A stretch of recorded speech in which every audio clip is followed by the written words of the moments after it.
Hello and welcome to the One Stop Co-op Shop, your one stop for co-op news, reviews, and playthroughs. I'm Peter, and today we're reviewing ourselves, the One Stop Co-op Shop. That's an exciting one. I want to hear about us. Yes, and at the end we are going to have a design discussion about what we've learned in 400 episodes, because that's why we're here today, to celebrate 400 episodes of the One Stop Co-op Shop podcast. And we're not going to restrict it to the podcast, but I think that is kind of where it all started. So I think that's where we should all start, probably. Right, Mike? Yeah. I mean, yep. It's not the 400th episode of the YouTube channel. It's the 400th episode of the podcast. Right. We were trying to have Colin on because Colin was the one that originally founded the YouTube channel, and we'll get to that when we get through the history. But unfortunately, he was out to dinner tonight and unable to make it. So you're stuck with us two Maronis, or I don't even know what that means. I don't know what a Maroni is. But before we get into everything, do you want to talk about what you've been playing or thank some Patreons? Yeah. Well, yeah, let's thank patrons first. So if you don't know, we have a Patreon, patreon.com/onestop. And we have early access to the main channel YouTube videos there. Usually every Sunday I send out links to all the videos we'll have for that week. And then I do two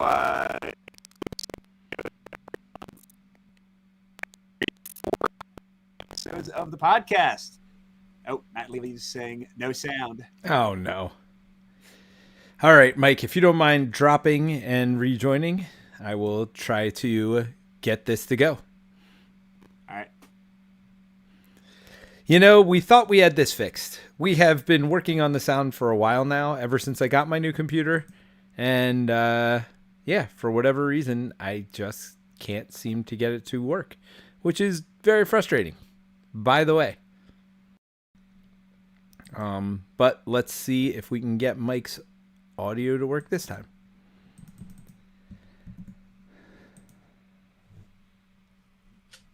All right, Mike, are you with us? I mean, I'm here. I don't know if people can hear me.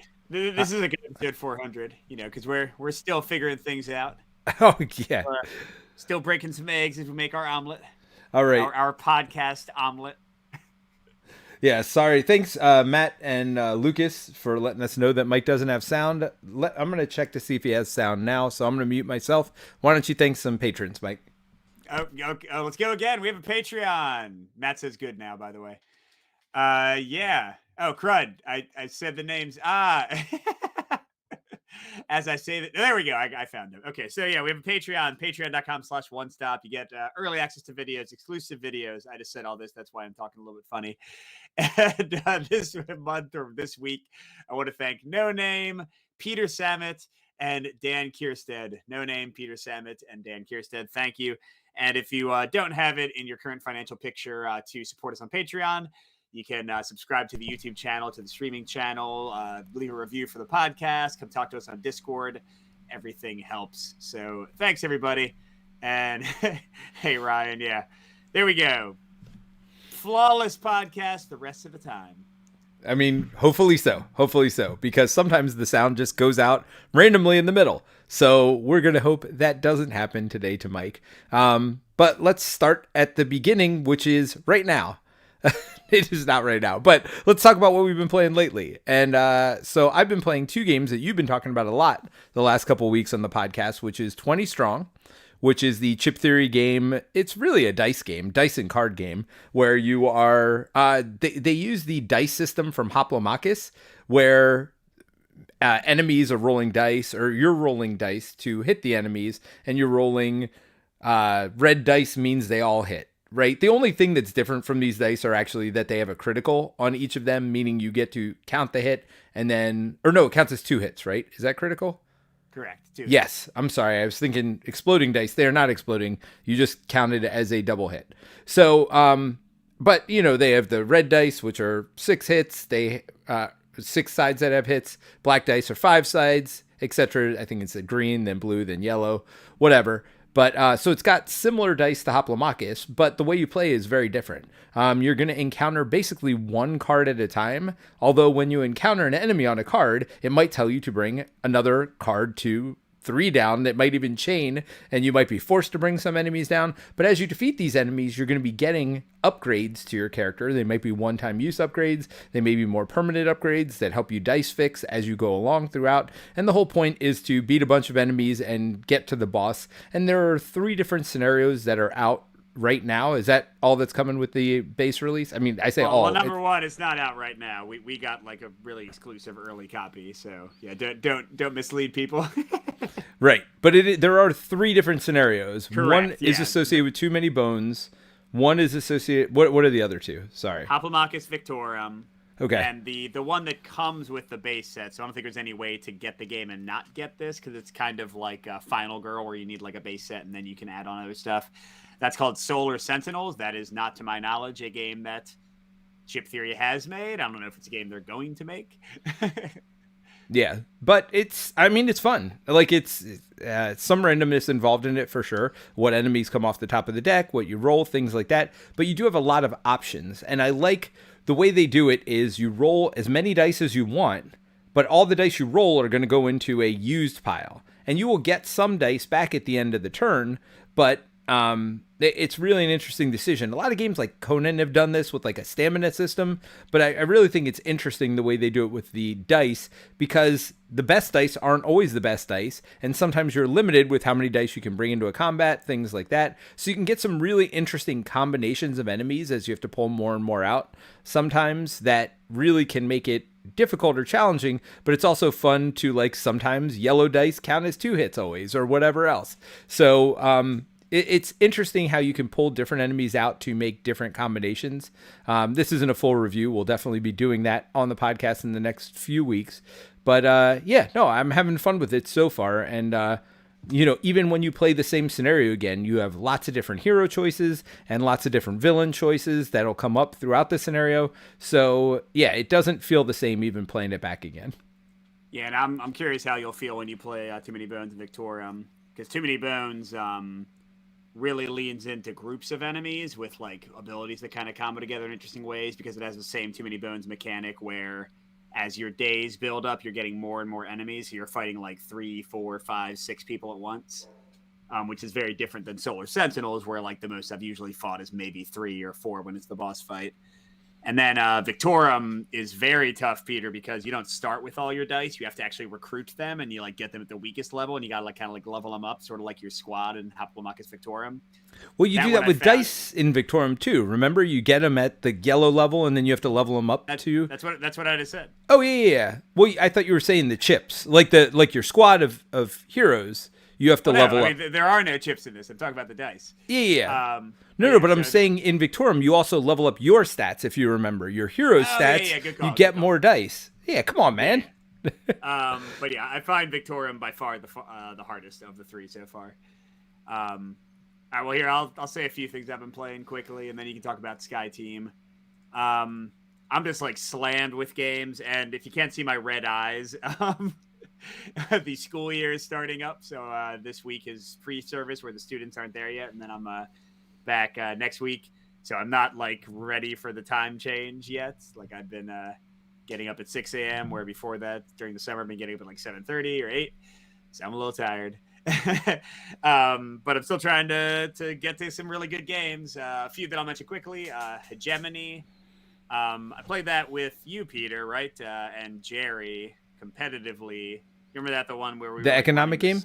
Yeah, the economic game. Yep. So if you don't know this, it's 4 diverse factions. You don't have to use all of them, and like basically you're all trying to make your faction happy in this like state, economically and politically.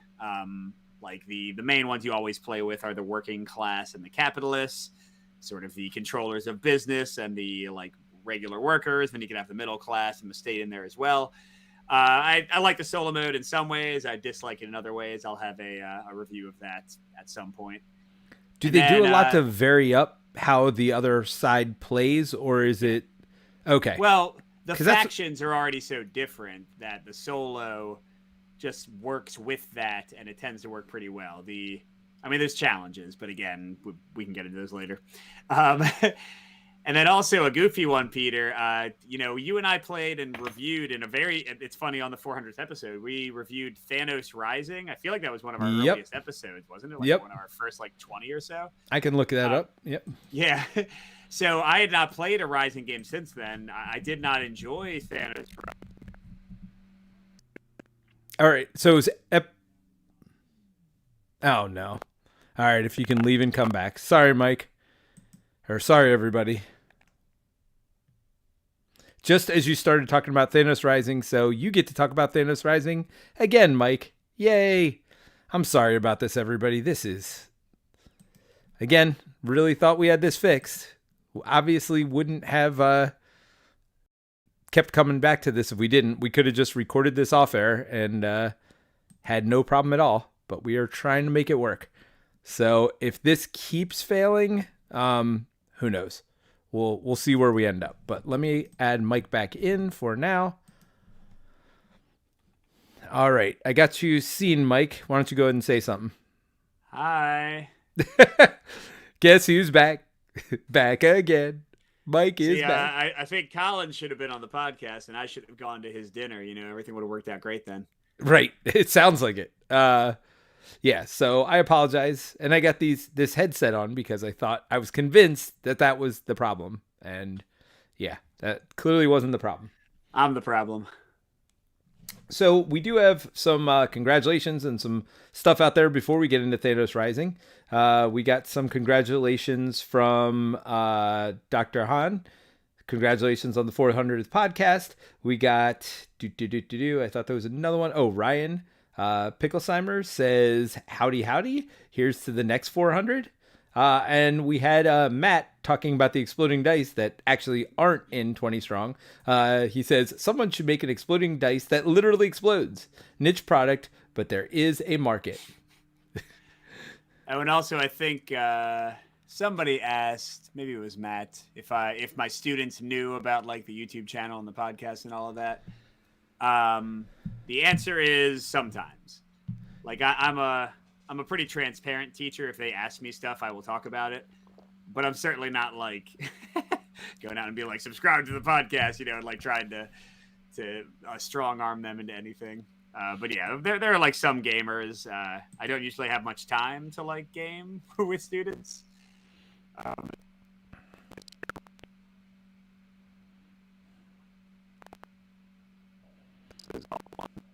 So, Mike, you were saying Thanos Rising we covered early on. Yes, we covered in episode 43, and this is interesting because I didn't realize that. Well, I didn't realize this. Listen to this, though.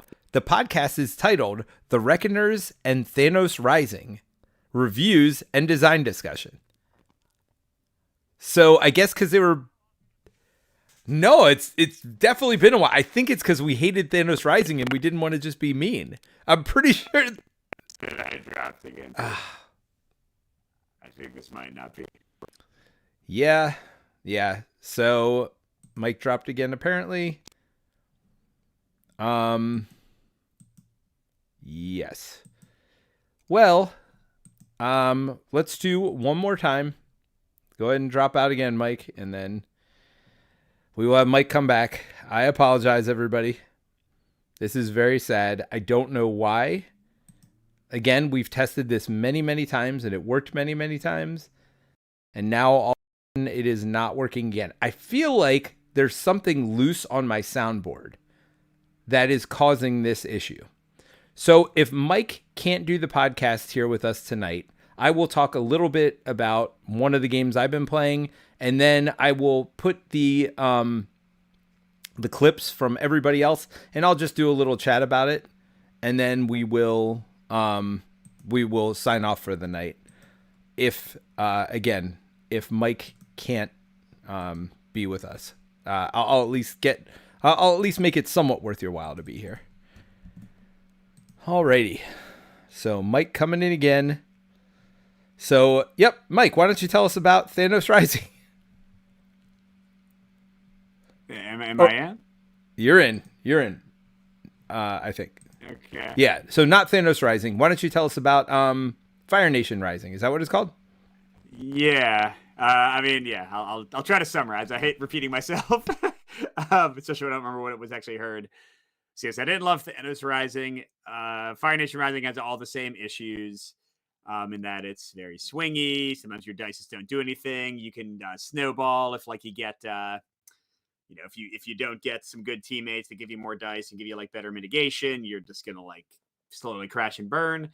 And it can be very anticlimactic. But what I was saying before I was not saying anything is that I like Avatar more than Marvel.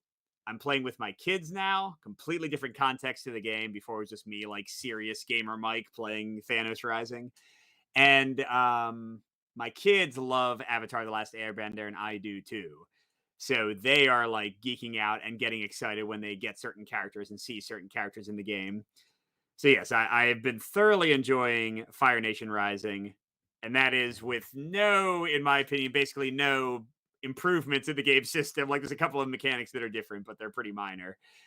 So it's still a somewhat flawed game, but dang if it isn't fun when the stars are right and everything works out.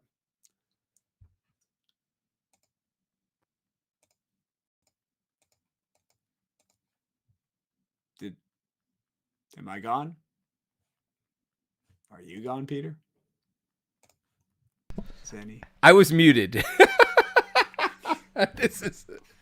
I was trying to listen to make sure your audio is working, and I muted myself. All right, this is going really well. So what I was saying is, I think that this is something people should know about you specifically in your reviews, is that you tend to like games better when your kids like them. That's just something I've noticed about. I mean, you. I don't hide that at all. No. When that's the case. Yeah, so I mean, it's interesting that it's just a theme change, really. Most of the mechanics are the same, at least from what you can remember. But just the theme change as well as playing with your kids. And I think anytime you play a game with your kids, and I'm guilty of this as well, the only one this hasn't held true for is Aeon Trespass Odyssey, which my boy keeps asking me to play, and I can't do it, Mike. Well, but you still like it. I enjoy the game. I'd never want to run it again in my entire life. It is so much work to, at least for me, because like I just don't hold rules in my brain the same way. It's just one I had to look up rules a lot. They're all there. I mean, I feel like I've always played it, pretty close to well. I know that's been a debate out there in the past. It's just I have to look up rules a lot. It's just remembering the thing is the issue. Yeah, I mean, I like to think, I might be wrong on this, but I like to think that my reviews are still like I recorded the Fire Nation Rising review, and I'm definitely coming down on the game hard about a lot of things, but that's different. It's really like me liking games with my kids really matters more for shelf life than for my reviews, if that makes sense. Yeah, I get you. Like I'm still gonna. Like I guess the weird one recently is Tales from the Red Dragon Inn, because I gave that 5 pros. Now some of them were like very caveated pros, and like you might hate this pros, but for my taste, it's hidden right. Right. But I've continued to play that. Actually, that's another one I've been playing recently. We just we're a few scenarios into chapter 3 out of 5, so we are past the halfway point, I think, at this point. Okay. So it's well, like chapter 12 or 1 13. is pretty short, though, right? So. Well, I mean, what I'm saying is we're like 12 or 13 in out of 25, so we are. We are quite deep. Yeah. And yeah, it continues to be a blast. It continues to be fun. I've been playing around with switching around characters. My kids will not switch characters. They're like they're lifelong dependent, supporters of Gurky and Fiona. But I did Gog in this last one. Oh, it was great. It was not to spoil later scenarios too much, but there's like birds and fruit and like bats and wolves, and like the bird's your friend, but he's not your friend. And then but Gog has the ability to throw an ally like 5 spaces. So I was like throwing the bird whenever I could, trying to get him to like not mess up our play. Oh, it was excellent. That game is really good. It really is. The next one is a freaking arena battle with like all mini bosses. Like it's like, at least from what I can tell, it's like 4 no spawning, or maybe I didn't see, like maybe they take turns, but It's like 4 really tough bosses and nobody else. So I'm like, oh, this is awesome. Yeah, no, I am 100% with you that I know you said it was your favorite dungeon crawl of all time. I think it's moved up there for me too. I haven't played it nearly as much as you. I've only played through the first chapter, but from what we played in prototype and then playing that first chapter again, it is so good. But yeah, I mean, there are other things that'll compete with it. I know both of us are very excited about Tidal Blades too. Well, yes, fabulous from what we played so far. I don't know if they can keep up how good this that first scenario was, right? Like that's the only, I guess we played 2 or 3 scenarios. We played the first 3 and I thought they were all good. Remember the second one was kind of like a race, and the third one we had to like go in and rescue that guy and then fight the boss, and the boss mechanics were pretty solid. Yeah, the puzzle in that game is so good. I don't think you're gonna beat that. The mechanics in Tales from the Red Dragon Inn are very basic, but basic, good basic. but in a fun way. Yeah. Like it is. So yeah, I don't know. That'll be tough because I think I like what you're doing better in Tidal Blades 2, even though the game's not out yet, right? I like what you're doing better. I think that puzzle's more interesting, but I do like the scenarios in Tales from the Red Dragon Inn. I don't know. Again, I don't remember. It's been a while for Tidal Blades. I don't remember them being as dynamic as what you're doing in Red Dragon Inn. Yeah, I mean, it remains to be seen. I would say 2 out of 3 of them were, 1.5 out of 3 of them were like pretty good. Yeah. All right, but let's get into the last one, which is another great game. It's been a time of good games, I guess. What's it called? The flight landing one? Sky Team? Sky Team. Yeah, which I don't know, doesn't sound like what it is. You're a pilot and a co-pilot. I guess that's a Sky Team. You're a team in the sky. What else would it be? I mean, Sky Team seems like a superhero group to me that's like flying around like through space or whatever else. Peter, that's Sky High. The excellent, I don't know if it's excellent. I've only seen like half of it, but the superhero school movie with, I think like Kurt Russell is in it. So somebody in the chat, tell me if Kurt Russell is in Sky High. Help me out here.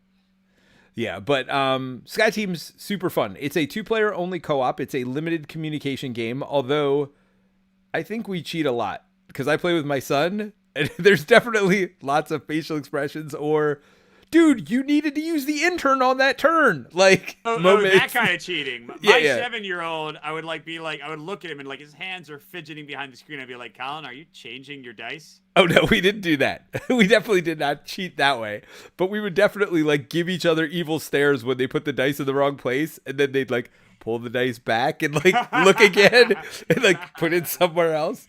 So it wasn't exactly communication, but it was like, I am not taking my turn until you take that back, buddy. Like, no way.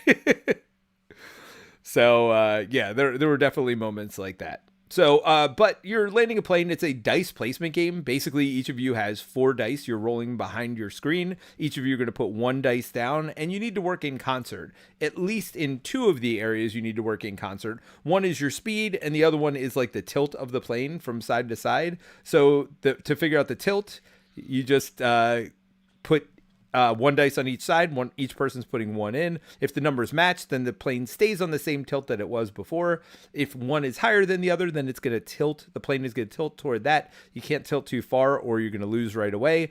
The way the speed works is you basically have a threshold that you are constantly changing throughout the game, but to move either 0, 1, or 2 spaces. And so you have to work in concert there. It's like, okay, we really want to move 2 spaces this turn, but like, you know, you have to discuss that ahead of time. Then you roll your dice, and then it's all just not simultaneous placing, but one after the other placing back and forth until you finish the round. But then, you know, other things could come up, or your dice may not cooperate. But there's plenty of mitigation there. There's re-rolls. You could get coffee, which lets you add or subtract from a dice. So yeah, Sky Team I've been having a super fun time with. I'm about halfway through the intermediate missions now. There are advanced missions, and then there's like killer mission. There's like 3 like super tough ones at the end. I haven't even looked into that, but we've explored most of the mechanics of the game at this point. They introduce them kind of slowly to you, and you don't use every mechanic in every mission. So it's kind of fun. Just like every airport's different. Yeah, there's more variety in it than I would have imagined. I can't wait to review that one. That one's probably going to be after 20 Strong will be our review after that. So both of these games are coming with me to the hockey tournament I'm going to this weekend. So nice. That's how much I like both of them. Yeah, and by the way, there's like, I think at least 2 simple variants for solo for Sky Team on Board Game Geek, like unofficial variants. Like I think in one you roll and place all your dice with the other side unseen, and then roll and place theirs. I don't think it's going to be quite as good, but if you really want to play it solo, it seems like it's pretty simple to try to like fudge together some way to do so. Both my kids like it and my wife likes it, so I have no problem playing it 2-player as many times as they want. But yeah, solo is like an option, I guess, unofficially. Wait, I'm sorry, I missed that. How do you play solo? But it's unofficial. But one suggested way is one player rolls all their dice. You roll one player's dice, like all the blue dice. You place all the blue dice. Then you roll all the orange dice, and you place all the orange dice. That's it. Oh, okay. All right. Yeah, I could see that working. I was thinking you randomly pick dice from behind, and then you decide where they go one at a time, but you have full knowledge of the rest of your dice, so that wouldn't work. I actually like the place all the blue, then place all the orange option better. Yeah, I think in some cases it's going to be easier. In some cases it'll be weird, but I love the game 2-player, but it does seem like the dice placement is interesting enough in and of itself that I think it'd be okay for solo, especially the harder levels. Yep.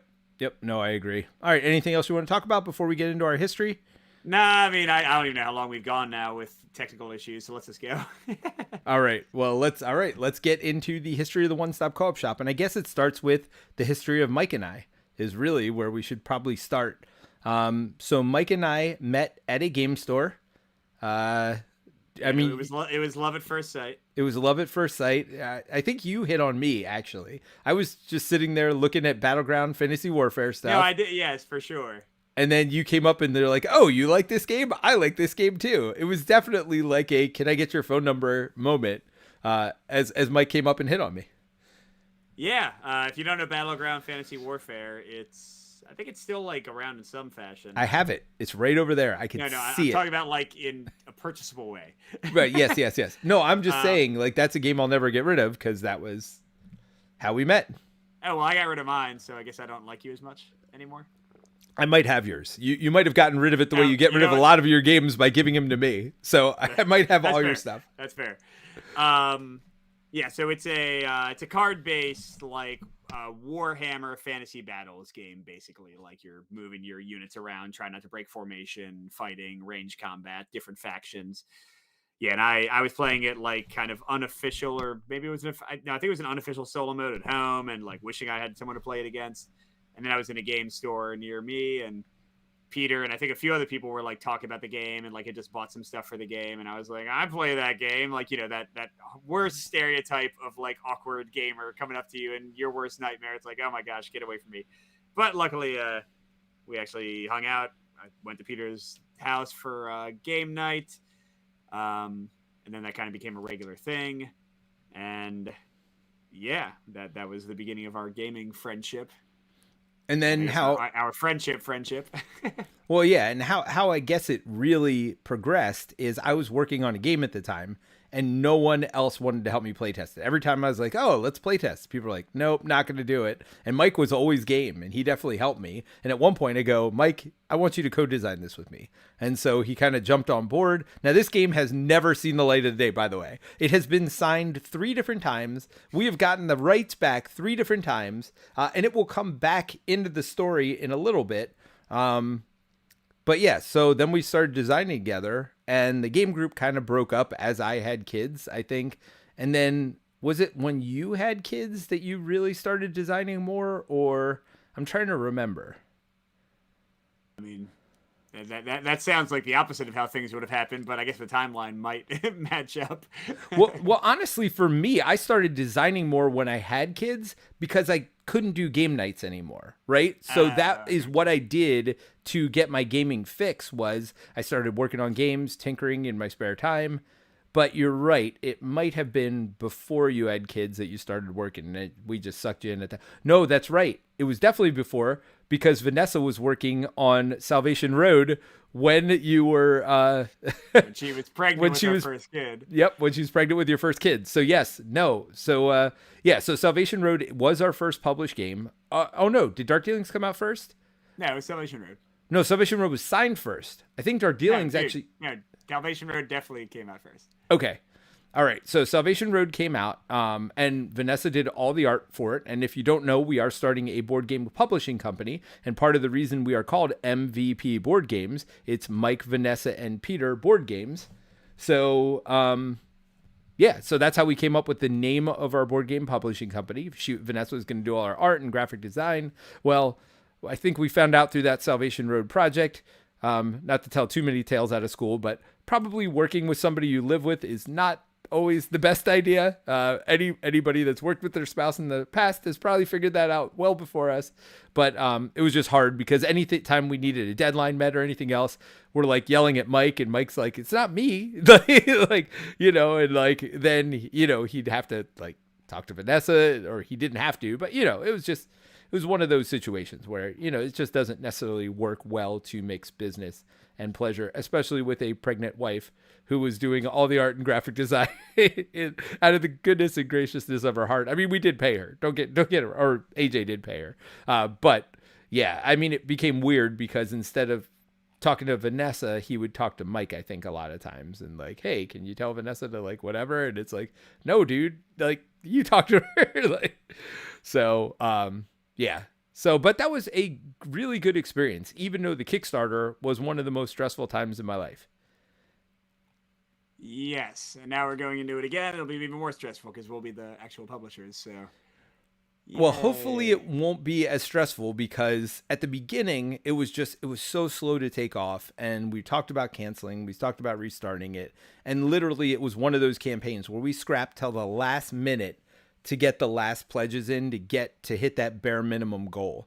Now at this point, Salvation Road has sold out, and actually talking to AJ the other day, kind of bringing things full circle again, we do have the rights back for that. So with our own publishing company now, we may bring that one back out, but it will not be in the same form that it came out originally, for sure. We've learned a lot since then, but that was the first official game that we brought out together.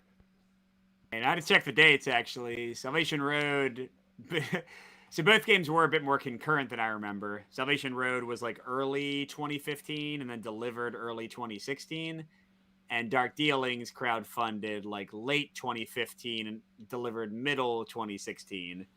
So they ended up like delivering like a few months apart from each other. And they also kickstarted in the same year. That was a busy year for us. And then not so busy Kickstarter wise for a while after that. Well, and so Dark Dealings was our next game that was, and this does lead into One Stop Co-op Shop, by the way. That's why we're talking about that. I mean, obviously our friendship, but also like, we got to know each other, but this game design will have a huge part in the story in a minute. So Dark Dealings was a very different experience though, right? Like our goal is 20,000. We blew it out of the water. It was like over 80,000 for that first one. It might've been, I thought it was 91 maybe. Yeah, it was 91,000.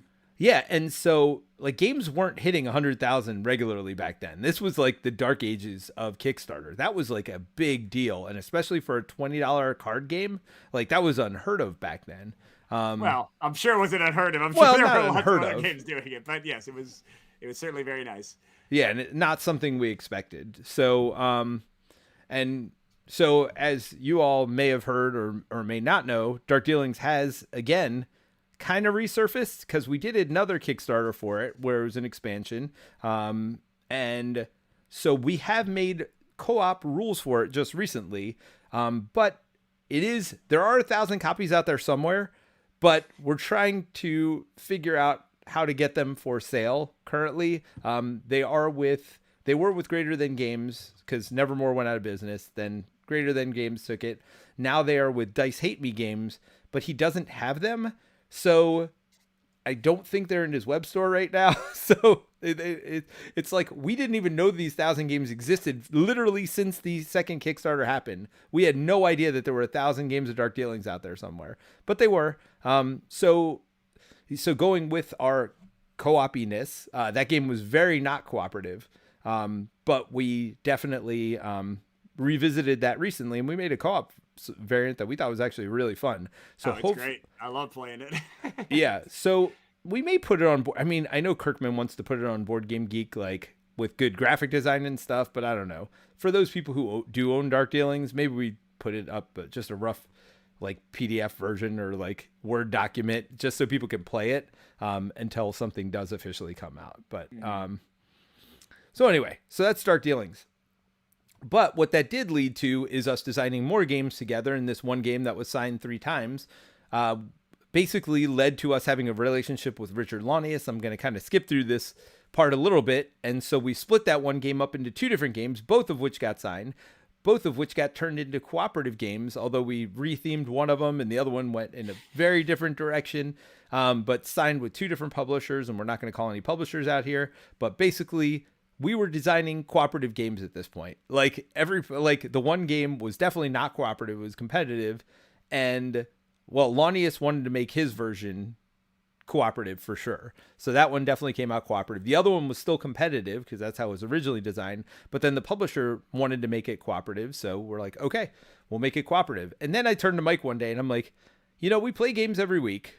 We talk about games every week. We're designing games and we're playing games and like making these judgments on these games and like talking about things we're taking from them and lessons we're learning from them. I was like, podcasts were getting kind of big at the time. We're like, why don't we just record ourselves and start doing a podcast about this? And our original podcast was called Co-op Cast. And yeah, all we were doing was kind of reviewing games. The first couple episodes, as most podcasts, were pretty rough, where we were just trying to figure out our formatting. We did 3 pros and 3 cons for a while. Then we changed to our top 5 format. So there was definitely some change there at the beginning. But it kind of all came together and, we were like, you know what, we're playing these games anyway. And I remember saying to you at the time, who knows, maybe we only get 20 episodes out of this because there aren't that many cooperative games. That was the exact same year that Gloomhaven and Spirit Island came out. Literally the year we started. We didn't know this, of course, when we made the Co-op Cast, that those games were going to come out that year. But certainly things blew up. Jamie Stegmaier reached out to us, I believe, in that first year. And he's like, I love your podcast. I'm like, dude, we have 58 downloads. How do you love our podcast? Like 50 total. We had like 5 episodes and 50, but Jamie liked it. And so he came on the podcast and talked about his favorite cooperative games. And so it just kind of grew up from there. So you want to grab the next part of the story? Yeah.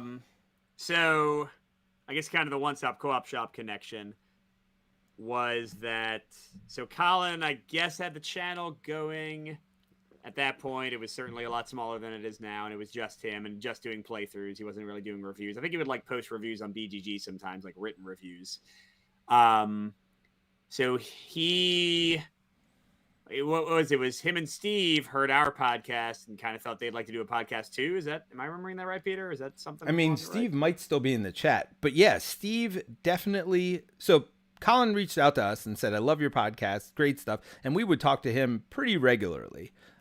Jason Perez kind of came into the story at this point too, because he had a creator channel, Discord channel. No, it was. Oh yeah, I forgot about that. What was it? Slack channel. Right? He had a creator channel, so we got to, get to know other creators, and Colin was one of the ones we talked to on a more regular basis. And he really liked what we were doing. And then I guess Steve reached out to him at some point and said, hey, why don't we make our own one-stop co-op shop podcast? Because we were still Co-op Cast at the time. And we'll do it every other week from Co-op Cast. That way, we're not competing with each other. We were every other week. They were going to be every other week. So it's like, so every Sunday you'll have something to listen to. Well, very quickly, we invited them to join Co-op Cast. We're like, why are we doing 2 different feeds? We want people to listen to both anyway. Let's just combine them and make one feed. Now, we did do that under the name Co-op Cast for a while. But then I guess the YouTube part of the story's coming in. But actually, should we throw Colin's audio clip in now? It's your show, buddy. All right. So I'm going to throw Colin's audio clip in, and then Mike and I will comment on it, and then we'll keep on with the story. Hello, everyone. This is Colin from the One Stop Co-op Shop. You can find I do mostly videos for the One Stop Co-op Shop channel, usually edited and posted there. My favorite game currently is probably Unsettled. I absolutely love that game, love working with people to try and explore planets and complete small puzzly objectives. It's one of my favorites. I always want to go back and play it for some reason. And the reason why I love co-op gaming, it's just so fun to work together with people. You've got friends that come to the house and you want to play with them instead of against them, and you can work together to defeat a common enemy or complete a common objective. And at the end, you're high-fiving, having a great time. I absolutely love co-op gaming. It's one of my favorite ways to play games. I love how he ends with, "It's one of my favorite ways to play games," as if he didn't dedicate a whole channel to cooperative gaming. So, but yeah, like the fact that Unsettled is one of his favorite games was a little bit of a surprise to me. Did you know that about Colin? Mike, did you know that Unsettled was up there for him? I know that he loved it. I was certainly surprised in the clip when he said it was his favorite, at least current favorite. But I mean, I would have pegged it at like top 15 or 20 for him. I really, really enjoy it too, but I haven't played it enough. I did go all in on the new expansion, so at some point that I think it's actually pretty close to being done. A lot of Kickstarters are close to being done. But yeah, I enjoy Unsettled a lot. I do think it has great puzzliness and a lot of like chances to do like really cool like combos between the players and such. But yeah, number one definitely surprised me. Kind of like you said, Peter. Yeah, but I do like what he said about why he likes cooperative games.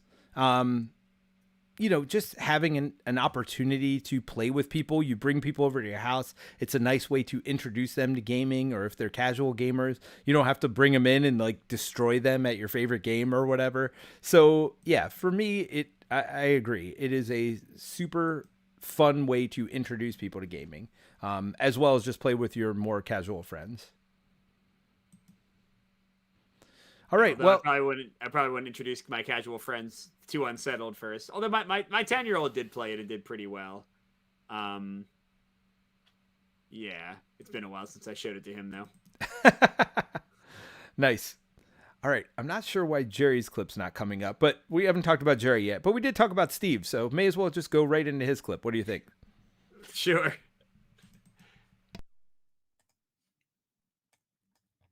This is Steve. You can always find me at the One Stop Co-op Shop stream YouTube channel covering news, live discussions, and cooperative playthroughs. You can occasionally find me on the One Stop Co-op Shop YouTube channel as well, normally with a review. My current favorite game is Spirit Island. I never tire exploring the wide variety of spirits and how each can be built or customized through power drafting to yield a new and interesting gameplay each time. I turn to cooperative gaming due to two factors: avoiding take-that moments, which never leave me with good feelings, and the collaborative discussions. Creating plans and strategies has always been enjoyable in games for me, but adding multiple minds to tackle the same problem leads to more unique and surprising results. Yeah, so I think another surprise for me there. Like, I did not realize Steve's favorite game was Spirit Island. I would have guessed it as Marvel United or Marvel Legendary. He doesn't really talk about Spirit Island nearly as much as he talks about those games, and he certainly doesn't play them as much from what I've seen. So, yeah, it's interesting. I knew that it was like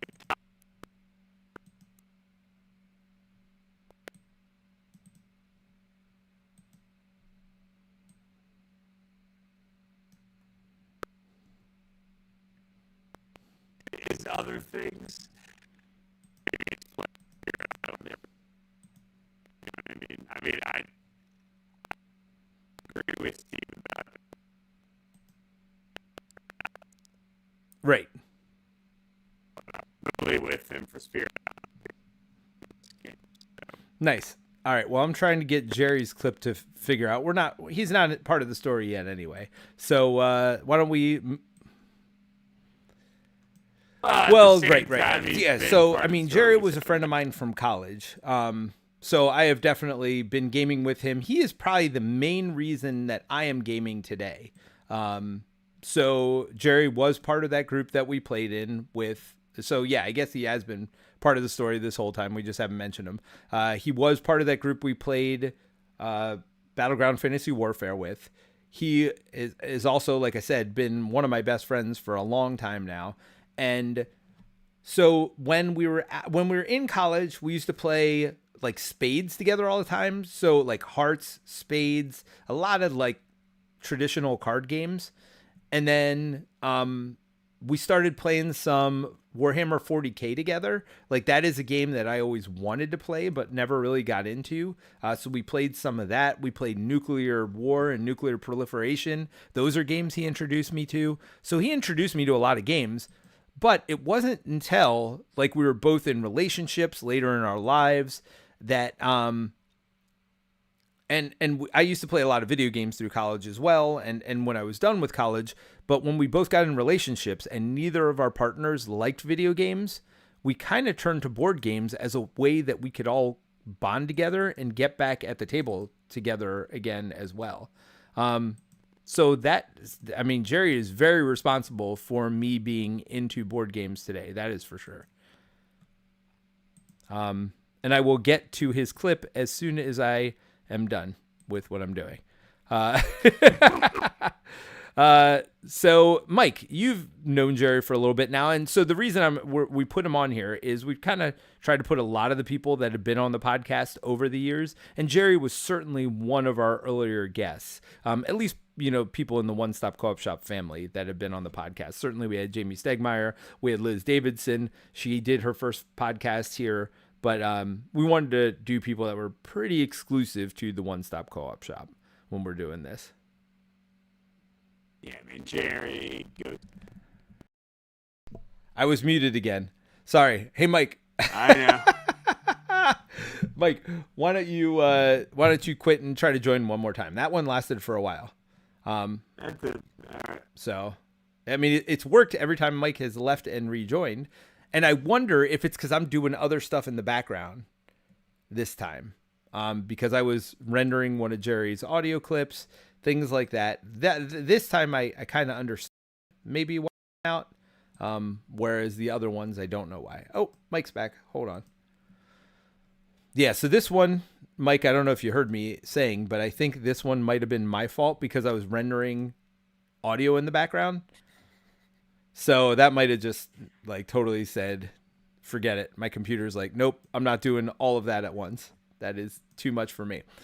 So yeah, well, before we get into, since you were covering the how the YouTube channel joined with the podcast, we just talked about Jerry. Let's go ahead and add Jerry's audio clip real quick, and then we will get into how the YouTube and podcast joined, and we ended up changing our name and all of that stuff from Co-opcast to the One Stop Co-op Shop. But first, here's Jerry. Hello, this is Jerry. You might know me from the occasional stream or convention recap podcast. First off, congratulations to One Stop Co-op Shop for 400 episodes. That's quite an achievement. Mike and Peter are my regular gaming buddies for over a decade now, and it's been great to see all their hard work pay off. I personally mostly play competitive games, although that has changed a bit due to the channel. My personal favorite game is War of the Ring, which is definitely purely competitive, despite Colin's solo attempts. My favorite co-op is probably Mansions of Madness 2nd Edition, but ISS Vanguard is giving it a run for its money. I'm also really looking forward to Tidal Blades 2 and Agamonia. You can check our playthroughs of both on the YouTube streaming channel. The type of co-op I enjoy most are those that have a strong narrative and exploration element, so I gravitate towards dungeon crawls. The dynamic of discovery as a group really scratches my RPG itch. Again, congrats on episode 400, and here's to 400 more. Yeah, so sorry if the volume was a little low on that for everybody. I think, I don't know what happened to his original clip. I clearly messed it up somehow, but I just did it, and I didn't up the volume on it this time. So hopefully everybody could hear it. Could you hear it all right, Mike? I thought it was loud enough. I don't know if people can hear me saying that, but yeah. So, yeah, I knew Pete. I was kind of surprised by what Jerry said his favorite co-op games were. I guess that just kind of underlines how much he is attracted to like intriguing stories and exploring things and such. You know what I mean? Like in his taste for cooperation. Because I would not say Mansions of Madness or ISS Vanguard necessarily high like the best of the best cooperative games for me. I enjoy both of those for story, but like actual cooperation between players can sometimes be a little bit minimal in those. You know what I mean? Yeah. Yeah, I mean, he is definitely a story gamer first. He likes Well, RPGs. I think he's a competitive gamer first, Well, and yes. also a story gamer. Yeah, like he's Euros and RPG-ish games. Yeah, for sure. Well, but it's funny because he loves games like Great Western Trail that we just played this past weekend. Well, that's a Euro, I would say. Right, but there's no story to that, right? I mean, Well, it's that's what like I'm saying. That's what I'm saying. I think that's the it's two like sides of one Jerry. extreme or the other. Yeah, yeah. Like if he wants co-op, it's going to be a story-based co-op.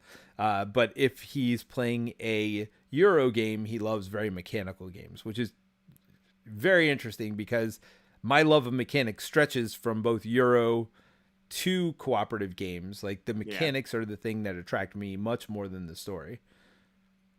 Well, that's the same for me too. All right. Well, let's talk about how the podcast and the YouTube channel merged because you were a major force in that. Yeah, so sorry, I started saying this when my sound went out. We'll see if it lasts this time. So I wanted to do some reviews. I wanted to kind of dip my fingers, or not my fingers, my toes into the YouTube stuff because Colin was still only doing playthroughs at that point. So I started doing, God, it was like, how many years ago is this? I think it's like 6 years ago, maybe now. Excuse me. I started doing a review every once in a while. And Matt just said, "Are you kidding? Great Western Trail tells a great story about cows and trains." Hey, the new one that we played, the New Zealand one, that tells a story about sheep instead of cows and shearing. I will say, Yeah. Don't buy the old one, buy the new one. Like, Yeah, the New Zealand one. I thought New Zealand was great. And I love the old one. I'm so sad that I bought the new one because Jerry wasn't going to buy the new one or the new old one. The new one. Right. He wasn't going to buy the new Great Western Trail, the new printing of it. And I was very happy with how they changed some stuff on the board, stuff like that. I was super excited. So I bought it. That's one of the few games that we both own. But then I played New Zealand this weekend. And I was super sad because that game is so much better than a game I love, probably a top 20 game for me for sure. And like, yeah, now I don't even want to play it anymore because New Zealand was so much better. Yes. But yeah, so I started doing some reviews. And then at some point I started doing a few playthroughs. I think it's when I started getting review copies, which was a very slow thing. And I felt very, unsure about and surprised about when it did happen. I was like, what? Do you remember our first review copy? We talked about it already. It was Reckoners. Yep, it was. Yeah. We were so excited. Reckoners, Deep Madness was one of the first big ones. I remember Street Masters, Deep Madness and Street Masters both seemed like a giant box with like all the Kickstarter stuff. And I was like, what are you all doing? This is so weird. Yeah. Now like I get, 2 or 3 games every week and I'm like, please stop. Like I'm literally going to email and be like, hey, don't send me any more games. Okay, please stop. Like it's very interesting to compare back then to now where I'm like buried in games and I'm like, man, this is just a job. Yes. But yeah, so I did reviews and somewhere in there like once I was on the YouTube channel, we decided that we should just call the podcast a One Stop Co-op Shop podcast just because it would better name recognition. And then I don't know, it's kind of at some point Colin wanted to quit the YouTube channel and that happened first. That happened when you took over the YouTube channel is when we merged everything to One Stop Co-op Shop. Oh, is that how it happened? Well, when Colin came back, I guess. Okay. And then Steve and Jason and Barrett all joined kind of all at the same time. And then we're like, we should just name everything one thing. And that's when the podcast got changed over to One Stop Co-op Shop was when we got this like conglomerate together. I mean, all under like the YouTube channel was yours at that point. And you had kind of invited everybody onto it because you were the only one doing anything for the channel for a while. Yeah. I took over the channel entirely. Then Colin wanted to come back, but only if he never had to do a game. It's kind of like a new game agreement. Yeah. Like he's like, what if I just want to play Lord of the Rings every week? And I was like, I don't care, dude. That's fine. You started the channel. People love you. I think you're a great guy. Just come on and do some videos whenever you want. Yeah, and then like Barrett, even though he's got meet me at the table, he does a video for us every once in a while. Like that's pretty infrequent, but every once in a while he'll do something. Like Steve already said, even before the streaming channel, he would like I wanted to do a review sometimes. Peter does things like Marvel Champions sometimes. Jason. Well, we'll talk about that. Yeah. I mean, the streaming channel isn't yet in the picture, but Jason is the next one. And the reason I had him next is he was pretty early on in the process. Barrett might have actually come before him chronologically. I think Barrett or Steve. I'm not sure because Steve was already like clearly in our orbit, so I don't really know when he made the jump to doing some video content. Well, yeah, Steve, we've already gone through Steve. Sure. He was early because he was a part of the podcast. Yeah, I think you might be right that Barrett was next, but Jason was such an influential part of how we got together because, again, he's the one who made the Slack channel that introduced Colin and you, and you might be right because Jason was still doing his other podcast at the time. So yeah, I'll play Barrett's clip next because he was definitely the next one to jump in on the YouTube channel. So let's listen to what Barrett has to say. And gosh, I wish I could play this video. I don't want to do it, but this video is so Barrett. It's hilarious. It's just him literally recording. You'll never know from the video, from the audio quality, but like it's literally just him walking around in his basement, like literally scanning his basement with his phone, like as he's like telling this story. It is one of the greatest things I've ever seen. But here's Barrett's audio. Greetings, I'm Barrett, a member of the One Stop Co-op Shop. You can also find me over on my channel called Meet Me at the Table. We do co-op gaming. Why do I like co-op gaming so much? Mainly because as you play through the game, you all get to celebrate the highs and lows together and come to a great, hopefully, big victory at the end. My favorite co-op games mainly have to do around campaign type concepts. They're so much fun to explore everything a game has to offer. But of course, you can't forget Nemesis. Oh my gosh, that game is so good. Definitely on my top 5 and will never leave. So there's a few things about me. Thank you so much for listening and have a great day. I love Barrett's enthusiasm. It doesn't matter what he's talking about. Barrett's just always enthusiastic, and that's one of the cool parts about having him as like part of the group. Like you can always count on him to bring a little bit of an edge to things, a little bit of craziness. He's actually become a friend of ours outside as well. He joined a fantasy football league with like, it's me, all my college buddies, including Jerry, and Barrett has now joined that group and he's fit right in. So Barrett's a good guy, but he never did tell us his top game. He just talked about Nemesis, which is like, he's like, it's a top 5 game for me. I'm like, all right. You go, Barrett. I mean, I know he talks a lot about the old leading edge, like Aliens, This Time It's War, Nemesis. Basically anything that's like vaguely Ridley Scott, like Aliens themed is going to be a top game for Barrett. Matt says Barrett is just so lovable. I agree. He is definitely just a fun guy, and he's just as much fun to be around in person. He is literally that same chaotic wonderfulness in person, which is, it's awesome.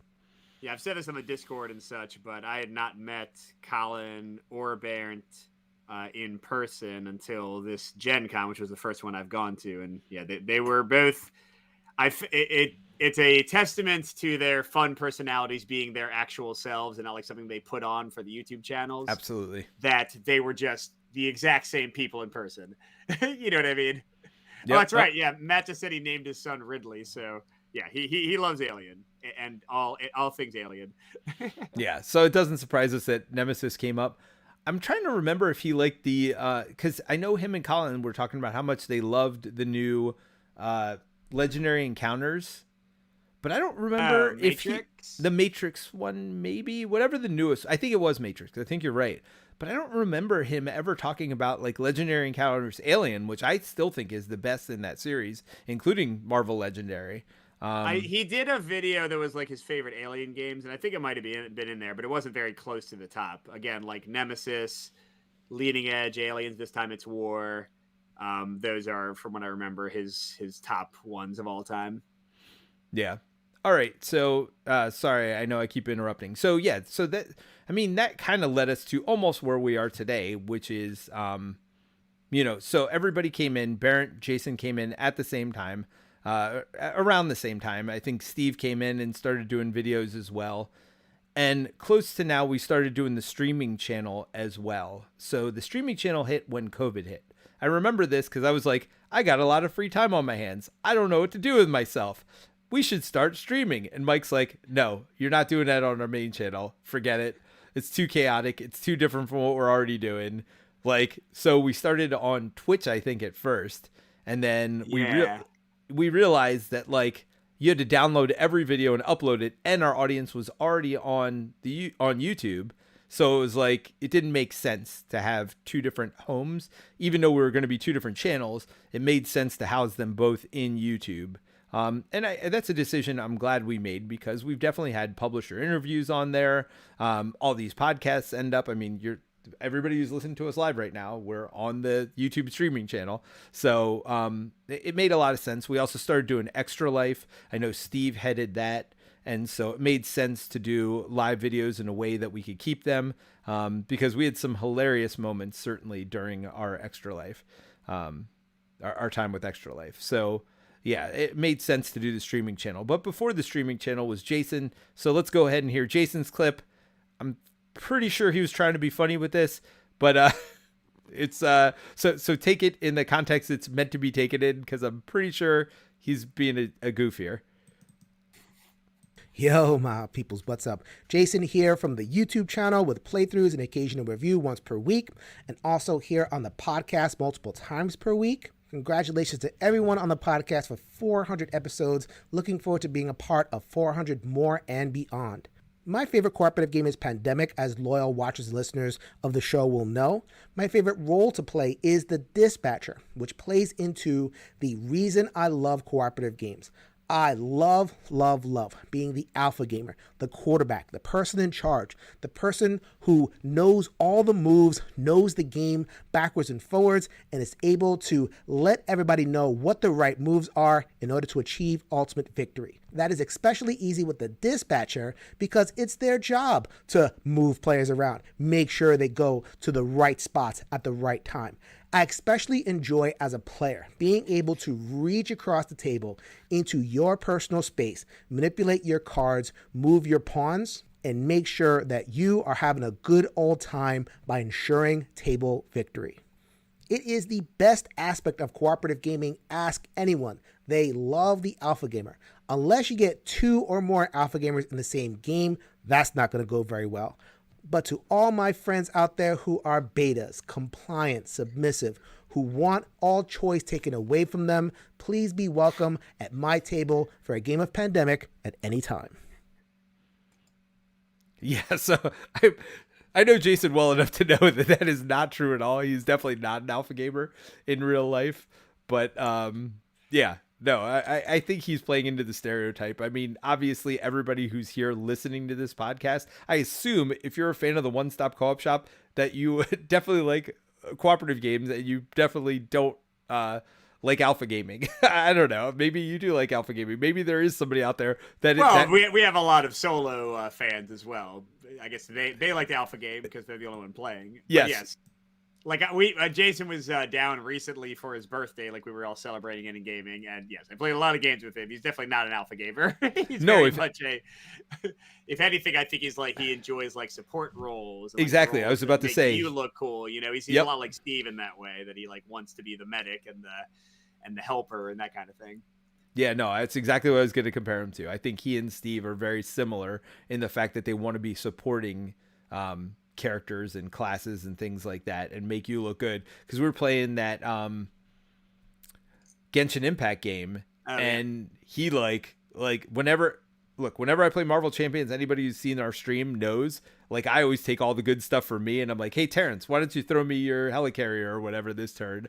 So I'm a taker when it comes to that stuff. Jason was definitely handing it out. He's like, yeah, who needs help with this? Who needs help there? So yeah, no, that is the exact opposite of Jason's personality. But I thought it was pretty funny. I'm like, I'm pretty sure he's joking there. That listening to it again, I definitely know he's joking, because that. Well, I will say though, Pandemic is actually his favorite game series of all time, so that part's real at least. Yes, but I don't think maybe he does like the Dispatcher, because again, it could be, hey, where do you want to move? Not, I'm going to grab your stuff and move you. Right, I was going to say, the Dispatcher is a very supportive role and is not an alpha gamer role, I would say, in most cases. So yeah. Yes, but yeah, so that was Jason's clip. That I thought that was pretty funny. So yeah, I mean, we're getting up to about an hour now.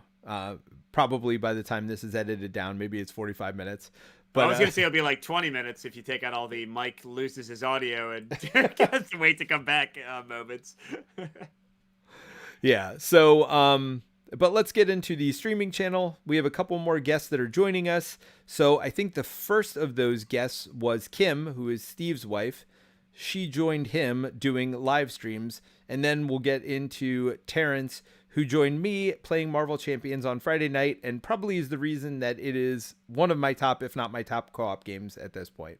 So let's go ahead and hear from Kim and what she likes about co-op gaming. Hi, I'm Kim. I play games with Steve on the One Stop Co-op Shop streamed channel. My favorite game is probably Marvel United because it's easy to get to the table, just about anybody can play it, and there's more to it than meets the eye. But I also really like Ares Expedition. I love co-op gaming because for me it's more fun to have a common goal and still be able to give my team members, mainly Steve, a hard time. And plus, for better or for worse, I ended up marrying a man who lives for board games and loves to share in his hobby. So, here I am, and I'm very happy that he brought me into the fold. I think that's the first time I've ever heard someone say they like cooperative games because they like to give their partner a hard time. So, who knows? Maybe that is the alpha gaming side of things. I don't know. But I mean, that's certainly a very personal relationship, right? Obviously, husband and wife getting to play games together. But I do think it's funny that she likes cooperative games because she can give somebody a hard time, which competitive games are known for. But I think maybe that's how they maintain their love and their relationship is, there's only so many limits that you can take it to when you are and fighting I know for the same personal side. Experience. I know that Steve's an interesting gamer to game with sometimes because he'll try goofy strategies and like weird things. And I know like when he and Kim play Marvel United, he'll like try odd scenarios and odd character combos because he very much likes to tinker, and play around with the boundaries of games and house rule things and like kind of see how he can experiment and engineer the experience. So yes, I think Kim has to get back at him for some of that. Yes. Well, it's like Terrence. If only for her survival and her own sense of humor. Yeah, but Ares Expedition's an interesting one because I think they were playing Terraforming Mars Ares Expedition, if you don't know. It's a very different game than regular Terraforming Mars. It actually kind of shares DNA with Race for the Galaxy, where you're picking a phase each round and you're all doing that phase. It was a competitive Euro to start with, and they did have a cooperative and solo game originally, and that's when they were streaming it, and that's when they were showing off. So I think she even liked that original co-op mode, which neither you or I were too fond of. But yeah, I'm sure now that the co-op expansion came out, I'm sure that's really increased her joy for the game. I feel like Steve and her got so attached to because they had house rule the original co-op, so I think they might still be playing that more. I think they actually didn't love, how it is, if you've kind of gotten used to something and made it your own, maybe a new expansion actually goes against that in some ways. Yeah, sure, that makes sense. Yeah. So that's a good one, though. I mean, I like that we're getting some diversity here because it seems like there were, we went with Barrett and Colin in a row. There were a lot of Euro gamers or I mean, dungeon crawlers, definitely not Euro gamers. Now we got, Jerry in there and Steve and Kim and Jason more with the, Euro side of cooperative games. So I think, as a group, that's part of the reason we, people still want to listen to all of us because we do come from different backgrounds and different tastes, things like that. So Terrence streams with me on Friday nights. We do stream live Marvel Champions. And again, this all started during the pandemic. So we're up to the pandemic now. After we go through Terrence's clip, though, we'll quickly wrap up because not much has changed since then. So we'll go through Terrence real quick. He definitely likes constructing decks. So any game that lets you construct a deck is definitely his thing. But like I said, without him, I don't think I'd have the love I do for Marvel Champions because he's basically forced me to play it for 2.5-3 years straight at this point. So I definitely would not have played Marvel Champions nearly as much as it wasn't for Terrence. And I thank him for it. So here's Terrence. Hi, I'm Terrence. I stream Marvel Champions mostly with Peter, sometimes other card games on Fridays every week. And you can find me on the Discord as Hone, mostly lurking in the FFG LCG channel. My favorite game is Lord of the Rings, The Living Card Game by Fantasy Flight Games.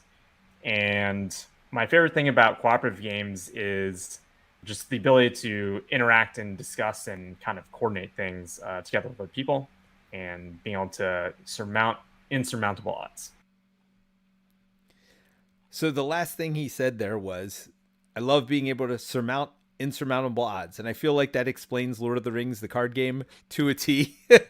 And it explains so much why he likes that game. And if you've ever watched our Friday Marvel streams, he does like discussing and coming up with together. It's definitely more of a group experience. He likes that when trying to overcome odds. He definitely likes discussing it, talking through all the different possible options and coming up with something together. He's definitely a very cooperative gamer, I would say, which is interesting because he's playing with me, who just slaps things together and like hopes for the best and crosses my fingers. So yeah, at times I know I definitely get to the point where I'm like, all right, Terrence, just do something. And so it does make for a very interesting dynamic sometimes with our Friday streams. It also makes for some very long games sometimes. So, but we have some nice short ones over there as well. But if you like hearing cooperation and discussion, I mean, I don't think there's any better place probably on the internet to hear people discussing and really coming up with a plan together. I mean, it really shows how cooperative some of these games can be. You know, when you're really coming up with a plan as a group. And I think Terrence does that very well. Yeah, I mean, I clearly have not played with him nearly as much as you have, but certainly from talking to him on the Discord, I just know how much he loves to like dig into the meta of a game. Or not really the meta, that's not the right word. Because meta, I think, is more applicable to like competitive CCGs and LCGs and that kind of thing. But digging into like the card pool, the combos, how new expansions are going to change that stuff. And then also like the very tactical card play during your turn once you built your deck. Like as much as Terrence loves games where you construct your deck, I think, you know, I've never talked to him about something like Magic the Gathering, but I feel like in, you know, at least as much as I've played Magic the Gathering, like competitively and over the years, I feel like in Magic, a lot of times, like when you build a great deck, you kind of know exactly what you're doing with it. You know what I mean? And like you're going to play your cards in a very similar way. I mean, there are choices to be made, of course, and like sideboarding and stuff. But yeah, whereas I feel like Terrence really wants, even when he's built a great deck, he wants to make interesting and compelling turn-to-turn choices, and it's not like going to be an obvious thing every single minute and every single turn and every single play. But ironically, he doesn't like competitive games at all. So yeah, no, he wouldn't like something like Magic. I've tried to get him to play things like Keyforge, and he doesn't really have much interest in it because it's competitive, even though I think he'd find the card combinations very interesting and the mechanisms very interesting. He doesn't necessarily love competitive games. So yeah. So that takes us to the streaming channel, which is now why we have a podcast, a streaming channel, and a main channel for the hosting all of our hosts. I mean, we just have a lot of people at this point. But I guess that also leads into nowadays where you and I have not only continued designing games all this time, we haven't had a lot of games released since we've worked on the YouTube channel. The only one I think is Mega Man Adventures, right? Yep, and it's finally like seems to be getting out there in a good way. So fingers crossed that keeps on going. But yes, yeah, I think Kess said they're gonna get it into 150 different Barnes and Noble stores. I remember it hit BarnesandNoble.com for one day. It was immediately a bestseller, and then it was not even available the next day. So I don't know if they got like 20 copies and sold out in like 2 minutes or what, but it definitely went from not on there to bestseller to not available in one day. I do know that, but I have no idea how many copies they sold because, I mean, let's be honest, the original company that put that game out has not paid us for anything that that game has done at this point. We don't need to mention them. We're very happy that Kess is fully in charge of the game now and nobody else is involved. Yeah. But, you know, leading into the, you know, where we are now, that's why, so Mike and I have had several experiences with publishers over the years. We've talked about them on several different podcasts, some better than others, obviously, but we've designed a lot of games in the last few years. Not as many, certainly, as when we weren't doing the podcast and the YouTube channel, but a lot of those games ended up coming back to us. And so at some point, we just got frustrated and said, you know what? We're just going to do this on our own. So that leads us to where we are now and the formation of MVP Board Games, which is been around for over 10 years. That was all our contracts, even from Salvation Road. All our royalty checks were sent to MVP Board Games. So we've been under this like LLC for a long time. We just hadn't used it until now. And so now we've decided to start publishing our own games. Our first game is going to be Flame and Fang, which is coming in October of this year to Kickstarter. So just a little over a month away at this point. So we're super excited about it, super excited how it came out. But in all honesty, we formed the company to make a different game, Spare Parts, which people still ask us about to this day. So hopefully that will be coming in the near future, which probably means 2 years at least. But, it's funny because we're like, well, we just need a game to experiment with, something smaller or whatever. I think Flame and Fang got a little bit bigger than we thought it was going to be.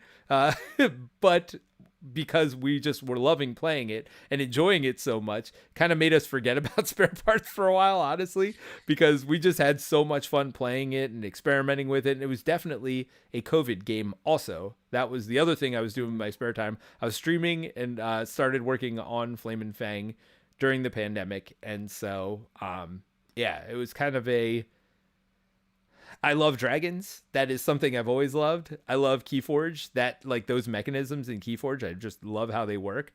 And those two seem to mesh in my mind. And then Mike kind of took over and made it a very good game. I started with those two concepts, and Mike really, added all the special sauce to it. And it's to a game that we've made a lot of games, and that's one, after a while you get tired of playing even your own games, and that is one that Flame and Fang is just one I always have been having fun going back to now. So, I'm super excited about this Kickstarter coming because I can't wait for other people to get it in their hands too, and experience the joy that we've been experiencing with it. Yep. Here's to the future. Yes, and Matt Lita said Flame and Fang is a themeless Euro. Absolutely, Matt. Just pledge on the Kickstarter real quick when it's live in October. Don't read the page. Just trust me. Totally themeless Euro. We thank you for your support, sir. One of the things we're most proud of is the story deck in it, which the totally non-thematic story deck, right? and campaign narrative of Euro-ness, right? But anybody who knows me knows I don't love very long narratives, so we definitely kept it brief to the point. But where you get to create the narrative, or at least be part of the narrative, you're living it. So which is kind of neat. I think we did a real good job making that narrative come to life in just a very few cards, which made me happy. But anyway, this is not a celebration of MVP board games. It's more of it's just on our mind because that is literally what we were doing last night, what we do every week. Anytime you don't see us podcasting or streaming or whatever, that is usually what we are doing. So, that is definitely on our mind. And so, and it's part of the history of One Stop Co-op Shop, right? Because part of the reason we started the podcast to begin with was because we were talking about games, we were playing games all the time anyway, and we wanted to become better designers. We wanted to do that by playing other people's games, figuring out things we liked about them, things we didn't like about them, take the best parts and, make them part of our design process and part of our games, and, fix the stuff we didn't like in them. And so that really is why we started this. It was a design journey for us that turned into so much more. And who would have thought 400 episodes of the podcast later, 41,000 subscribers on the YouTube channel later, nobody would have thought it would have become what it has become. Certainly we wouldn't have when we first started. That is for sure. And every day my wife is so thankful. Yeah, well, we are definitely going to have to find a way to earn all of us some time back. That is something we've been talking about lately. So, not saying that episode 400 is our final. This is not a retrospective, but it is we're going to have to find some time somewhere, especially when you go back to work full time obviously your teacher Oh, not I'm working back, over the dude. summer. I'm back. Yeah. So, I mean, yeah, there's going to have to be time because we are going to have to put some time into the Kickstarter, into MVP board games because we want that to be successful. We think we have 2 really great games. They're going to be our first 2 games coming out. So we're super excited about that. So, yeah, we got to find time somewhere. So that's something you and I have definitely been talking about lately. But again, we're not going anywhere yet. And hopefully not anytime soon. That is not the plan, but definitely gonna need to find some time. But anyway, thank you, Matthew Rose, Peter and Mike. I am an idiot. I don't know why he said that, but thank you for your donation, your super chat. We appreciate that. That's one thing we don't get a lot of. So when we get them, I am very appreciative. So Matthew Rose, you are our Patreon supporter of the day, or at least super chatter of the day, that I will specifically shout out here on the podcast. And yeah, I mean, anytime we're doing a live recording, you want to super chat, we will definitely shout you out. So thank you, Matt. This is for Peter and Mike. I am an idiot. I don't know. Did you catch why he was an idiot? Was there something above that I missed? No.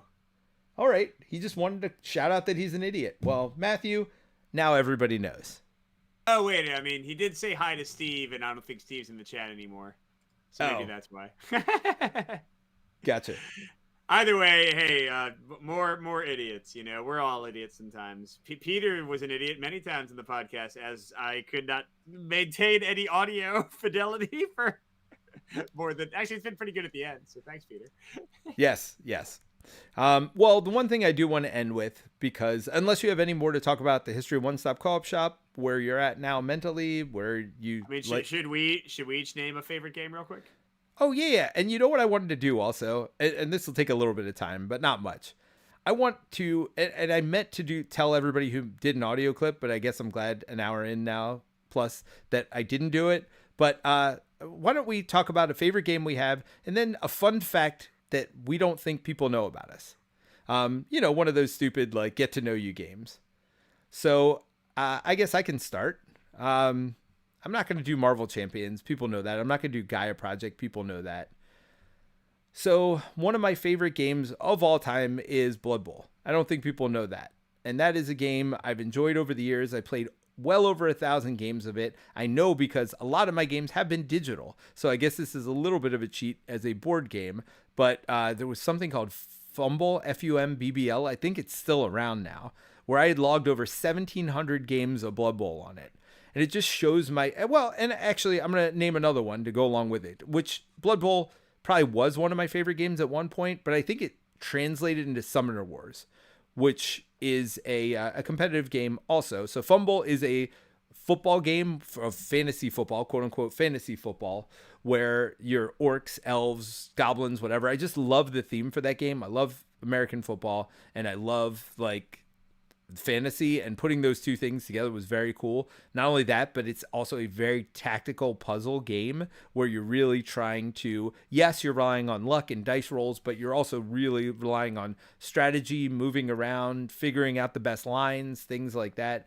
So just my love of sports and my love of a little bit of randomness in there, a little bit of chaos, but also like leveling up characters. That was one of my favorite parts of the game. Certainly you need to play a league to do that, but it's just a lot in there. And I think it really fueled my love of tactical games. And that follows through with Summoner Wars. Summoner Wars for me is almost a perfect game because it's like 30 minutes and every faction is completely different. So that leads to my love of asymmetry as well, or leans into my love of asymmetry, where, every game you're playing one faction versus a different one, but they're all going to, every faction plays so completely differently. And so they've really just even improved it with the second edition now.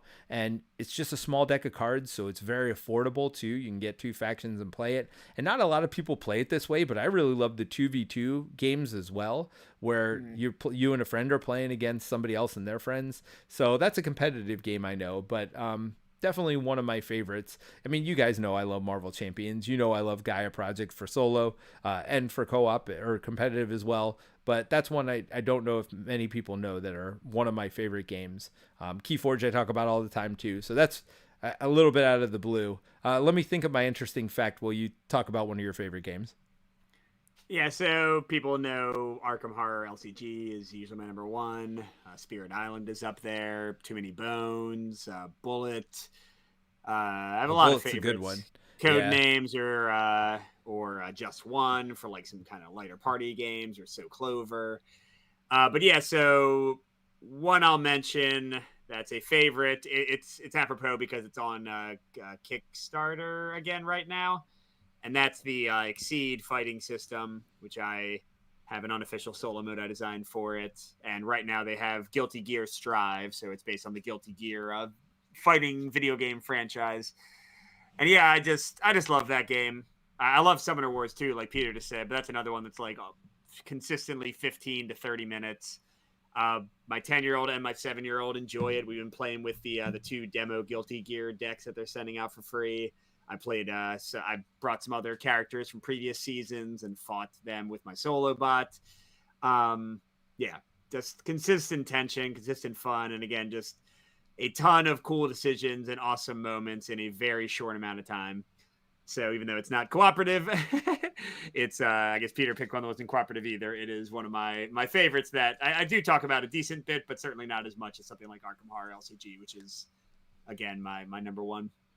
Yeah, well, I think we talk about our favorite games so much on here, especially on the podcast, that I felt like going a little outside the box was probably appropriate for this. Certainly, Sure. if you're going to ask me my favorite, it's going to be between Gaia Project and Marvel Champions. The Mind is certainly up there as well. I haven't talked about that one in a while, but it still comes out every once in a while, which is fun.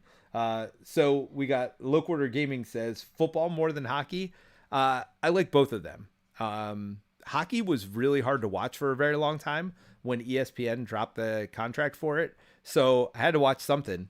So it became American football.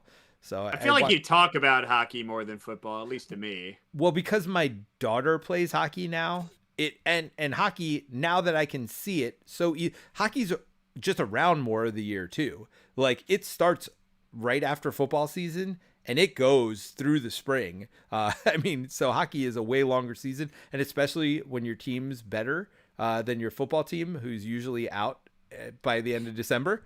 Really usually out by like middle of October as far as like truly having any chance of making the playoffs. Although, hey, I usually don't know anything about football, but I heard like something that like the Jets like signed a quarterback who's supposed to be good or something. I know I sound like an idiot right now. Yes. So Aaron Rodgers, one of the greatest quarterbacks of all time. Aaron Rodgers. That's his name. Yep. He's won the league MVP 2 of the last 3 years. I am a New York Jets fan, which is hard to live life as for much of my years, but hopefully at least the next couple years are going to be fun to watch. Whether they win anything or not is up to the fates, of course, but it'll at least be interesting to watch because there were certainly some years over the last couple years, and that's probably also since I've been streaming, the Jets have been awful, like super bad, awful. So, and the Islanders have been going into the playoffs and making it pretty deep runs every year. So that plays a part in it too, right? But ever since my daughter started playing hockey, I mean, it rekindled my love of the game. I never played football. I mean, I played in the street growing up, but I never actually played football where I used to play competitive hockey. So, hockey has always been there for me. But as far as sports, people who play a sport tend to watch other sports and like, oh, that's really cool. I wish I could have done that or whatever else. I think that's what football always was for me. But my interesting fact, let's keep on the sports kick, is I actually won a bowling scholarship. So I won, it was basically a tournament. I won a Brunswick bowling scholarship. So I got all of $500, which, was not nothing. But yeah, no, I used to actually be a very good bowler. I averaged like 214 for a while. Yeah, so I thought about becoming a professional bowler and then realized I didn't want to live in a van. I mean, I could do like a billion interesting facts from my school life, which does not get talked about almost at all on here. But one I'll share is that many years ago, I started a ongoing event at my school, like every month, where we would do a karaoke event. We would have like over 100, sometimes 200 students cram into like this amphitheater area we have, and I'd be the MC and I'd bring students up and they would sing and everyone would sing along and it was great. And we've done that kind of off and on. COVID clearly killed that for a little while, but we're going to try to bring it back this year, kind of with more of a focus on fun and mental wellness and just like kind of enjoying each other's company. So yeah, I ran karaoke events at my school. I'm going to do it again. That's my fun fact for today. See, if I put my fun fact is I like karaoke, nobody would have batted an eye at that since I sang during half my streams. It feels like. Sure. So I do like karaoke, although I'm well aware that I am not a good singer. I just enjoy just doing it and making a fool of myself. And I don't know. I think it's part of just getting out of your comfort zone. I think it's good for that. And just saying, you know what, don't take life too seriously. Doesn't matter that much. You know, whether you're good at something or not, just do your best and people will enjoy it with you or make fun of you. Either way, it's fine. All right. Well, how about just, I know we said we're going to get into a whole design discussion, but we have 400 episodes worth of, well, not really, because we didn't do design discussions on all of them. But I know we wanted to have a discussion about just a recent breakthrough we had at Gen Con this year about simultaneous play. So why don't we have that discussion here? Yeah, let's go fast though, because I'm on fumes right now. Yeah, no worries. Yeah, so I think we mentioned this a bit in the Gen Con episode, so some of you might have already heard this, but we were big proponents of fully simultaneous play, even in games that traditionally would not have had it. Well, what do you think put us there? I know playing Spirit Island, of course, was a big inspiration. The Reckoners was the first one. The Reckoners was another one that was fully simultaneous, and I was like, wow, this is great. And those are both games that do fully simultaneous play in a really nice way, I would argue. Tales from the Red Dragon Inn also, because you're involved in everybody's turn. You mean Battle for Greatport. Battle for Greatport. I'm sorry. Yes, not Tales from the Red Dragon Inn. Battle for Greatport. That's not simultaneous, but you can play cards in everybody's turn. Actually, a recent one, Genshin Impact, I think, or Genshin Tarot, that's the card game, does simultaneous play in a wonderful way because it's kind of more Spirit Island-ish in that you can spend especially like when you're first starting out, you can spend like 80% of your attention or even 90% of your attention on your part of the board, but then you can sometimes help somebody else out. That's very much how Genshin Tarot does it too. Yep. So I think that's a really successful way to do simultaneous. But yeah, so the funny thing is we were such big proponents of simultaneous play that we got other people to like make games simultaneous in some ways. Street Masters? The big one being like we talked to Brady and Adam Sadler so much about it and kind of got them on our side of the fence that I think we helped like inspire them to make an official simultaneous like mode in Street Masters. I feel like some of the other games. And then we've seen in some other games recently. To be fair, I actually think it was pretty decent in their superhero one. Oh, yes, in Hour of Need. I think it worked pretty well. Yep. But yeah, so long story short, around like a little bit before Gen Con and then through Gen Con and in our own work on Flame and Fang, our upcoming game in October, we realized that we don't like simultaneous in some situations, and we do like it in others. So, Peter, why don't you talk a bit more about that? Yeah, so, and I think this is a player preference thing also. But what we saw through playtesting, and this wasn't just through Flame and Fang, it was also Spare Parts, which we were going to do completely simultaneously. We noticed there would be slowdowns at times where people were not necessarily discussing strategy and tactics, but more discussing who was going to take the next action. When Mike and I played, or when Mike and I played with people who enjoyed those games and got into those games, the discussion would often be, okay, hey, can somebody help me move this so I can do this, so you can do this? And it was really cool. But for people who weren't as into it, and it was about half of our playtest groups, honestly, I feel like, then it would bog down into these trivial conversations that didn't really mean anything, because honestly, 90% of the time it didn't matter. And that's part of the reason we were so into simultaneous. It's like, well, 90% of the time, similar to Spirit Island, you're not going to interact with each other, so it doesn't matter. And only really do we want people to have those really neat conversations when they are influencing each other's turn. But then again, we played with enough people that just, not necessarily the game bombed. They really enjoyed what they were doing, but they didn't enjoy those discussions, and we could just tell it was slowing the game down. So what we realized, at least for Flame and Fang, is that if we gave people micro actions instead of like, I mean, think of a card game. Imagine if Marvel Champions, you could do one action, either flip your hero over or play a card or do whatever else, rather than one person taking all their actions in a row. And the benefits of simultaneous still hold up with this micro action thing. The big benefit for me is it doesn't feel like it's forever before you get to do anything again. You're constantly involved in the game. And I think that is still holds true for simultaneous, as well as for what we discovered, micro actions works really well too. And one of the benefits of micro actions, so again, you play one dice, you play one card, you do one thing. One of the benefits of that is that you're never asking the question, who's going next? And it does create some situations where it's like, oh, I really wanted you to go before me. And in the past, it's like, okay, well, you know, with simultaneous, like, okay, you go before me.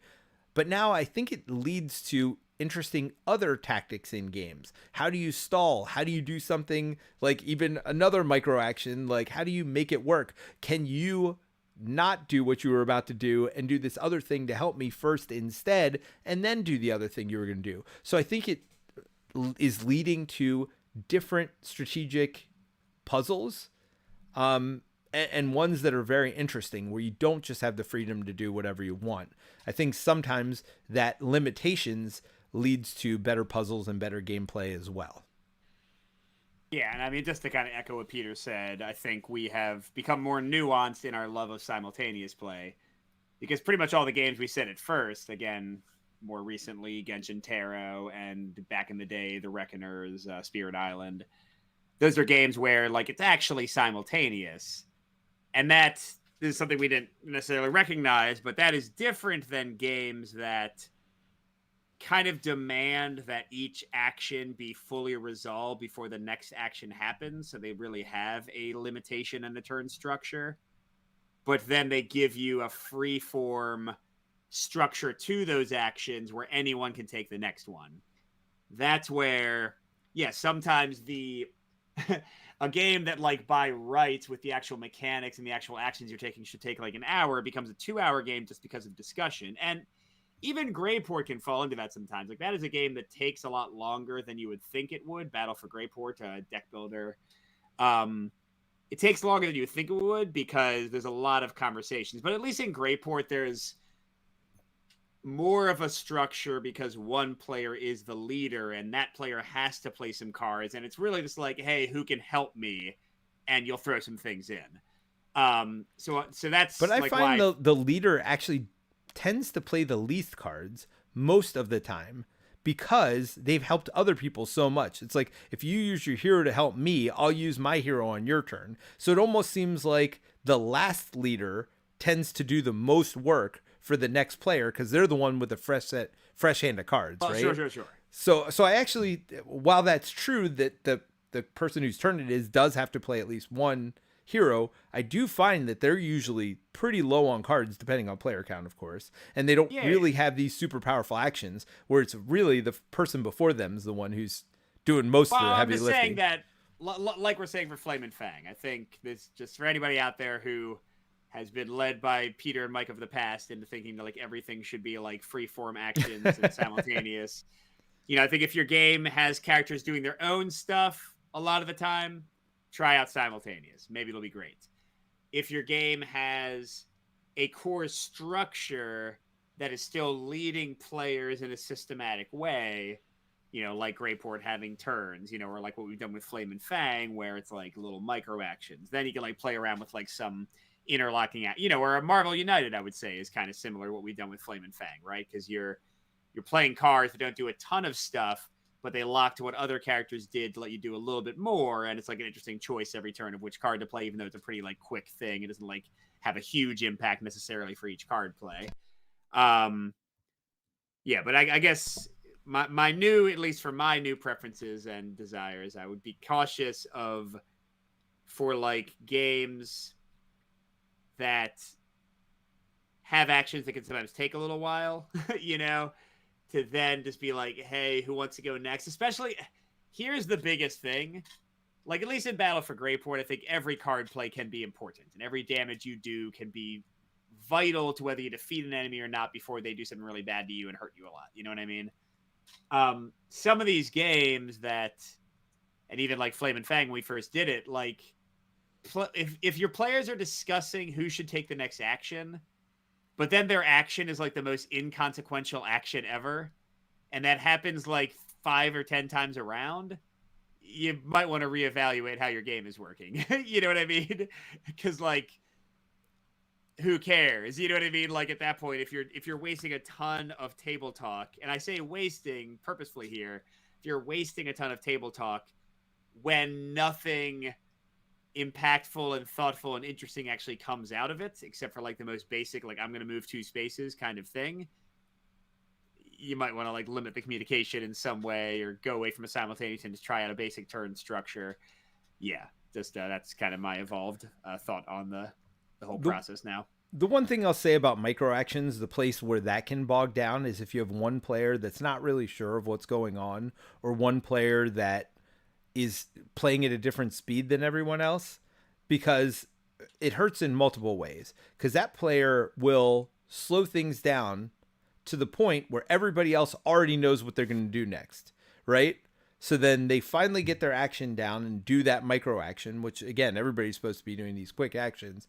And then the next player's like, okay, I'm doing this. And they're done. The next player's like, all right, I'm doing this. And now it's back to that same first player who took a while to come up with their decision, and they haven't had any thinking time.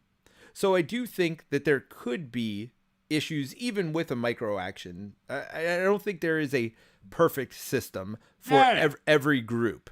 So I will say I do think simultaneous has advantages of, yeah, maybe I got to wait 2 or 3 minutes for you, but at least I got all the stuff done that I was going to do anyway, and now I can go get a drink or whatever else. I'm not like, oh, wait, it's my turn again? All right, I got to come back and do these 2 or 3 things, right? So I'm not as far down the rabbit hole as you are as far as saying I don't think there's a place for simultaneous versus this. I don't think these micro actions are necessarily a better system. I just think it's a different way of doing it. I do think that they create more interesting decisions, but it's also pain points, right? For some people, that could be a negative. It's like, oh, I wish I could just go in whatever order I wanted, and then like we could always, do the best stuff and make people happy. And certainly you want to do that in games. You want people to feel powerful and to feel good.